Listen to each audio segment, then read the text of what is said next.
8वां अध्याय। मैं अणिमा आदि सिद्धियुक्त किरणों से घिरी हुई भवानी का ध्यान करता हूँ। उनके शरीर का रंग लाल है, नेत्रों में करुणा लहरा रही है तथा हाथों में पाश, अंकुश, बाण और धनुष शोभा पाते हैं। ऋषि बोले, चंड और मुंड नामक दैत्यों के मारे जाने तथा बहुत सी सेना का संहार हो जाने पर दैत्यों के राजा प्रतापी शुंभ के मन में बहुत क्रोध पैदा हुआ और उसने दैत्यों की संपूर्ण सेना को युद्ध के लिए प्रस्थान करने का आदेश दिया। वह बोला, आज उदयुद्ध नाम के 86 दैत्य सेनापति अपनी सेनाओं के साथ युद्ध के लिए कूच करें और कंबू नाम वाले दैत्यों के 84 सेना नायक अपनी अपनी सेनाओं से घिरे हुए यात्रा करें। 50 कोटि वीर्य कुल के और 100 धौम्र कुल के असुर सेनापति मेरी आज्ञा से सेना सहित प्रस्थान करें। कालक, दोहार्द, मौर्य और काल के असुर भी लड़ाई के लिए तैयार हों। मेरी आज्ञा से तुरंत प्रस्थान करें। भयानक शासन करने वाला असुर राज शुंभ इस प्रकार आज्ञा दे सहस्त्रों बड़ी बड़ी सेनाओं के साथ युद्ध के लिए प्रस्तुत हुआ। उसकी अत्यंत भयंकर सेना को आती देख चंडिका ने अपने धनुष की टंकार से पृथ्वी और आकाश के बीच का भाग कुंजा दिया। राजन, तदनंतर देवी के सींग ने बड़े जोर से दहाड़ना आरंभ किया। फिर अंबिका ने घंटे की आवाज से उस ध्वनि को और भी अधिक बढ़ा दिया। धनुष की टंकार, सींग की दहाड़ और घंटे की ध्वनि से संपूर्ण दिशाएं गूंज उठी। उसी भयंकर शब्द से काली ने अपने विकराल मुख को और बढ़ा लिया तथा इस प्रकार वे विजयिनी हुई। उस तुमुल घोष को सुनकर दैत्यों की सेनाओं ने चारों ओर से चंडिका को आकर सिंह तथा काली देवी को क्रोधपूर्वक घेर लिया। राजन, इसी बीच में असुरों के विनाश तथा देवताओं के अभ्युदय के लिए ब्रह्मा, शिव, कार्तिकेय, विष्णु तथा इंद्र आदि देवों की शक्तियां, जो अत्यंत पराक्रम और बल से संपन्न थी, उनके शरीर से निकलकर उन्हीं के रूप में चंडिका देवी के पास गई। जिस देवता का जैसा रूप, वैसी वेशभूषा और जैसी सवारी है, ठीक वैसे ही साधनों से संपन्न हो उसकी शक्ति असुरों से युद्ध करने के लिए आई। सबसे पहले हंस युक्त विमान पर बैठी हुई अक्ष सूत्र और कमंडलू से शोभामान ब्रह्मा जी की शक्ति उपस्थित हुई, जिसे ब्रह्माणी कहते हैं। महादेव जी की शक्ति वृषभ पर आरूढ़ हो हाथों में श्रेष्ठ त्रिशूल धारण किए, महानाग का कंकण पहने, मस्तक में चंद्र रेखा से विभूषित हो वहां पहुंची। कार्तिकेय जी की शक्ति रूपा जगदम्बिका उन्हीं का रूप धारण किए श्रेष्ठ मयूर पर विराजमान हो हाथ में शक्ति लिए दैत्यों से युद्ध करने के लिए आई। इसी प्रकार भगवान विष्णु की शक्ति गरुड़ पर आरूढ़ हो शंख, चक्र, गदा, शार्दूल धनुष तथा खड्ग धारण किए वहां आई। अनुपम यज्ञ वारा का रूप धारण करने वाले श्री हरि की शक्ति भी वाराह शरीर धारण करके वहां उपस्थित हुई। नारसिंगी शक्ति भी नरसिंह के सदृश शरीर धारण करके वहां आई। उसकी गर्दन के बालों के झटके से आकाश के तारे बिखर पड़ते थे। इसी प्रकार इंद्र की शक्ति वज्र हाथ में साधे गजराज एरावत पर आसीन हो आई। उसके भी सहस्त्र नेत्र थे। जैसा इंद्र का रूप है, वैसा ही उसका भी था। तदनंतर उन देव शक्तियों से घिरे हुए महादेव जी ने चंडिका से कहा, मेरी संतुष्टि के लिए तुम शीघ्र ही इन असुरों का विनाश करो।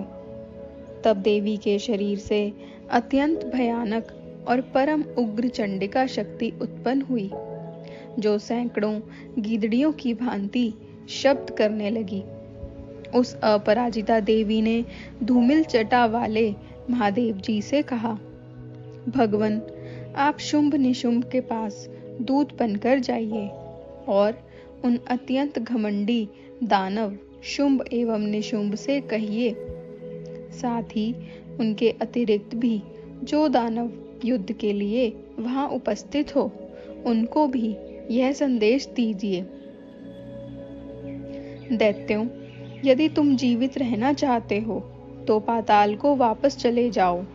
इंद्र को त्रैलोक्य का राज्य मिल जाए और देवता यज्ञ भाग का भोग करें। यदि अपने बल के घमंड से चूर तुम युद्ध करना चाहते हो तो आओ। मेरी योगिनियां तुम्हारे कच्चे मांस से तृप्त हों, क्योंकि उस देवी ने भगवान शिव को दूत के कार्य में नियुक्त किया था, इसलिए वह शिवदूती के नाम से संसार में विख्यात हुई। भगवान शिव के मुंह से देवी के वचन सुनकर वे महादैत्य भी क्रोध में भर गए और जहां कात्यायनी विराजमान थी उस ओर बढ़े। इसके बाद वे दैत्य क्रोध में भरकर पहले ही देवी के ऊपर बाण, शक्ति और रिष्टि आदि अनेकों अस्त्रों की वर्षा करने लगे। तब देवी ने खेल खेल में ही धनुष की टंकार की और उससे छोड़े हुए बड़े बड़े बाणों द्वारा दैत्यों के चलाए हुए बाण, शक्ति और फरसों को काट डाला। फिर काली उनके आगे होकर शत्रुओं को शूल के प्रहारों से विदीर्ण करने लगी और खटवांग से उनका कचूमर निकालती हुई रणस्थली में विचरने लगी। ब्रह्माणी भी जिस जिस ओर जाती उसी उसी ओर अपने कमंडलू का जल छिड़ककर शत्रुओं के ओज और पराक्रम को नष्ट कर देती। माहेश्वरी ने त्रिशूल से तथा वैष्णवी ने चक्र से और अत्यंत क्रोध में विहल हुई कुमार कार्तिकेय की शक्ति ने दैत्यों का संहार आरंभ किया। इंद्र शक्ति के प्रहार से आहत हो सैकड़ों दैत्य दानव रुधिर धारा बहाते हुए धराशायी हुए। वाराही शक्ति ने कितनों को अपनी थूतन की मार से नष्ट किया। दाढ़ों के अग्रिम भाग से कितनों की छाती फाड़ डाली तथा कितने ही दैत्य चक्र की चोट से विदीर्ण हो गए। नरसिंगी भी दूसरे महादैत्यों को अपने नखों से विदीर्ण करके खाती और सिंहनाद से दिशाओं एवं आकाश को गुंजाती हुई युद्ध क्षेत्र में अबाध विचरने लगी।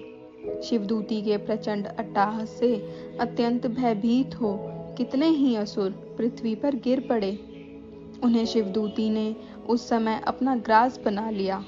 इस प्रकार क्रोध में भरे मातृगणों को नाना प्रकार के उपायों से बड़े बड़े असुरों का मर्दन देख दैत्य सैनिक भाग खड़े हुए। मातृगणों की पीड़ित दैत्यों को युद्ध से भागते देख रक्तबीज नामक का महादैत्य कुपित हो युद्ध के लिए आगे बढ़ा। उसके शरीर से जब रक्त की बूंद पृथ्वी पर गिरती तब उसी के समान शक्तिशाली एक दूसरा महादैत्य पृथ्वी पर पैदा हो जाता। महाअसुर रक्तबीज हाथ में गदा लेकर इंद्र शक्ति के साथ युद्ध करने लगा। तब इंद्री ने अपने वज्र से रक्तबीज को मारा। वज्र से घायल होने पर उसके शरीर से रक्त बहने लगा और उससे उसी के समान रूप तथा बल वाले योद्धा उत्पन्न होने लगे। उनके शरीर से खून की जितनी बूंदें गिरी उतने ही दैत्य उत्पन्न हो गए। सब रक्त बीज के समान ही वीर्यवान, बलवान तथा पराक्रमी थे। वे रक्त से होने वाले दैत्य भी अत्यंत भयंकर अस्त्र शस्त्रों का प्रहार करते हुए मातृगणों के साथ अत्यंत घोर युद्ध करने लगे।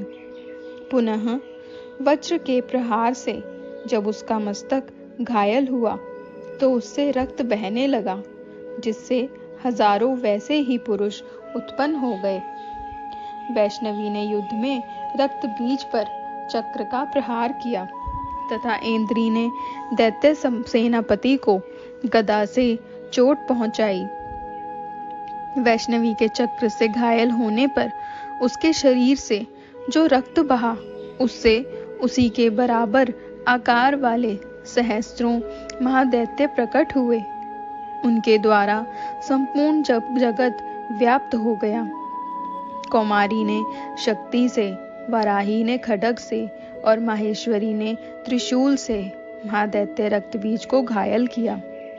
उस महादैत्य रक्तबीज ने भी क्रोध में भरकर गदा से सभी मात्र शक्तियों पर पृथक पृथक प्रहार किया। शक्ति और शूल आदि से अनेक बार घायल होने पर जो उसके शरीर से रक्त की धारा पृथ्वी पर गिरी, उससे भी सैकड़ों असुर उत्पन्न हुए। इस प्रकार उस महादैत्य के रक्त से प्रकट हुए असुरों द्वारा संपूर्ण जगत व्याप्त हो गया। इससे देवता आतंकित हो उठे। देवताओं को उदास देख चंडिका ने काली से शीघ्रता पूर्वक कहा, चामुंडे, तुम अपने मुख को और भी विस्तृत करो तथा मेरे शस्त्रपात से गिरने वाले रक्त बिंदुओं और उससे उत्पन्न होने वाले महादैत्यों को तुम अपने इस उतावले मुख से खा जाओ। इस प्रकार रक्त से उत्पन्न होने वाले महादैत्यों का भक्षण करती हुई तुम रण में विचरती रहो। ऐसा करने से उस दैत्य का सारा रक्त खत्म हो जाने पर वह स्वयं भी नष्ट हो जाएगा। उन महाभयंकर दैत्यों को जब तुम खा जाओगी तो दूसरे नए दैत्य उत्पन्न नहीं हो सकेंगे। यों कहकर चंडिका देवी ने शूल से रक्तबीज को मारा और काली ने अपने मुख में उसका रक्त ग्रहण कर लिया। तब उसने चंडिका पर गदा का प्रहार किया, किंतु उस गदापात से देवी को तनिक भी वेदना नहीं हुई। रक्तबीज के घायल शरीर से बहुत सा रक्त गिरा, किंतु ज्यों ही वह गिरा त्यों ही चामुंडा ने उसे अपने मुख में ले लिया। रक्त गिरने से काली के मुख में जो महादैत्य उत्पन्न हुए, उन्हें भी यह चट कर गई और उसने रक्तबीज का रक्त भी पी लिया। तदनंतर देवी ने रक्तबीज को, जिसका रक्त चामुंडा ने पी लिया था, वज्र, बाण, खड्ग तथा रिष्टि आदि से मार डाला। राजन, इस प्रकार शस्त्रों के समुदाय से घायल एवं रक्तहीन हुआ महादैत्य रक्तबीज पृथ्वी पर गिर पड़ा। नरेश्वर, इससे देवताओं को अत्यधिक हर्ष की प्राप्ति हुई और मातृगण उन असुरों के रक्तपान के मद से उद्यत होकर नाचने लगे। इति रक्तबीजवध नामक 8वां अध्याय समाप्त होता है। जय माता दी।